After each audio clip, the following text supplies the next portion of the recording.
Mummy century എന്ന് പറയുന്ന പെരുമാറുകാരൻ ഒരു ദിവസം എന്നോട് വിളിച്ചിട്ട് ചോദിച്ചു, ഒരു പരിപാടിക്ക് വേണ്ടി വിളിച്ചു. പിസാദി ഞാൻ എന്തായിക്കാ ഇപ്പോ ഗൾഫില് പരിപാടിക്കൊക്കെ നീ എന്താ ചോദിക്കണേ എന്ന് ചോദിച്ചു. ഞാൻ പറഞ്ഞു, ചേട്ടാ ഞാൻ ഇത്ര രൂപ ചോദിക്കുന്നേ. പുള്ളി നീ ചോദിക്കണല്ല കിട്ടണത് പറയാന്ന്.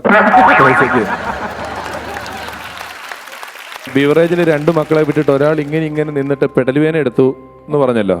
അപ്പൊ സ്ഫടികം എന്ന് പറഞ്ഞ സിനിമ ഇറങ്ങുന്നതിന് തൊട്ട് മുമ്പായിട്ട് അന്ന് കാലത്ത് പത്രത്തിൽ വന്നു, കുഞ്ഞു ശാസ്ത്രജ്ഞന്മാരെ ക്ഷണിക്കുന്നു, കണ്ടുപിടുത്തങ്ങൾ ഉണ്ടെങ്കിൽ അയച്ചു തരാൻ പറഞ്ഞിട്ട്. കാരണം അതിൽ ഈ ആടുതോമയുടെ കുട്ടിക്കാലം പലതരം കണ്ടുപിടുത്തം, അതിന് വേണ്ടിയിട്ട് എന്തോ ആണ്, നിങ്ങളുടെ ചെറിയ ചെറിയ കണ്ടുപിടുത്തങ്ങൾ ഞങ്ങൾക്ക് അയച്ചു തരൂ എന്ന് പറഞ്ഞിട്ടൊരു പരസ്യം പത്രത്തിൽ വന്നിട്ടുണ്ടായിരുന്നു ആ സമയത്ത്.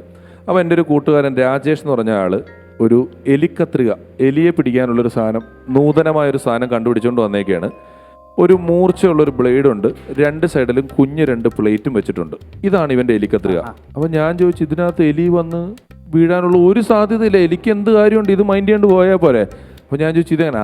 അതാണ് ഇത്. ഞാൻ അവർ വിളിക്കുമ്പോഴേ ഞാൻ എൻ്റെ ടെക്നിക്ക് പറഞ്ഞു കൊടുക്കുള്ളൂ. ഇപ്പോഴേ പറഞ്ഞാൽ നിങ്ങൾ ഇതുണ്ടാക്കി അയച്ചു കൊടുത്താൽ ചിലപ്പോൾ നിങ്ങളെ സിനിമയിൽ എടുക്കും എന്നൊക്കെ പറയും. സംഗതി മൂർച്ചയുള്ള ഇത്ര നീളമുള്ളൊരു ആക്സോ ബ്ലേഡും 2 അറ്റത്ത് കുഞ്ഞു പ്ലേറ്റും. അപ്പോൾ ഞാൻ ചോദിച്ചാൽ എനിക്ക് മാത്രം പറഞ്ഞാൽ ഇതെങ്ങനെയാണ്, ഇതിൻ്റെ സയൻസ് എന്താണ്? പുള്ളി പറഞ്ഞു, ഇതൊന്നുമില്ല, നമ്മൾ ഈ 2 പ്ലേറ്റിൽ ഒരറ്റത്ത് തേങ്ങാക്കൊത്തും ഒരറ്റത്ത് ഉണക്കമീനും വെക്കും. അപ്പോൾ രാത്രി എലി ഇങ്ങനെ വന്ന് നോക്കുമ്പം ഇവിടെ തേങ്ങാക്കൊത്ത്, ഇവിടെ മീൻ, ഇതിലേതെടുക്കണം എന്നറിയാൻ വേണ്ടി എലി ഇതെടുക്കണോ ഇതെടുക്കണോ ഇതെടുക്കണോ ഇതെടുക്കണോ ആ ബ്ലേഡ് കൊണ്ട് കഴുത്ത് കണ്ടിച്ചു പോയിട്ട് എലി ചത്തുപോകുന്നു. ബ്ലേഡ് കൊണ്ട് കഴുത്ത് കണ്ടിച്ച് എലി സ്വയം ചത്തുപോകും. അതുപോലൊരു എലിക്കത്രികയാണ്. ഇവന് അയച്ചു കൊടുത്തതല്ലാതെ പിന്നെ ഒരു വിവരവും ഇല്ല. ഇവനെ ആ സിനിമ കാണുന്നതെന്ന് തന്നെ വിലക്കിന്നാണ് അറിയാൻ കഴിഞ്ഞത്. ഇതുപോലെ ഇപ്പോൾ പുള്ളി ഉടനെ അമൃതാഞ്ജനാണല്ലോ മേടിച്ചത് പെടലിവേന വന്നപ്പോൾ തൻ്റെ കഥയിൽ. അപ്പോൾ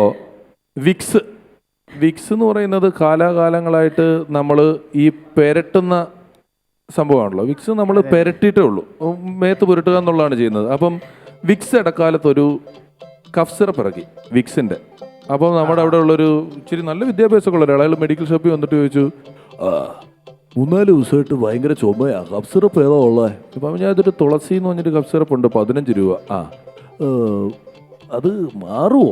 പുള്ളി പറഞ്ഞു, വിക്സിൻ്റെ 45 രൂപ എന്ന് പറഞ്ഞു. അതിങ്ങെടുക്ക് എന്ന് പറഞ്ഞിട്ട് അയാൾ കൊടുത്തു. എന്നാൽ പുള്ളി ഈ വിക്സിൻ്റെ കഫ് സിറപ്പ് ഇങ്ങനെ തുറന്നിട്ട് ഒന്ന് മണത്ത് നോക്കിയിട്ട് ഒന്ന് കയ്യിൽ ഇങ്ങനെ ഒഴിച്ചിട്ട്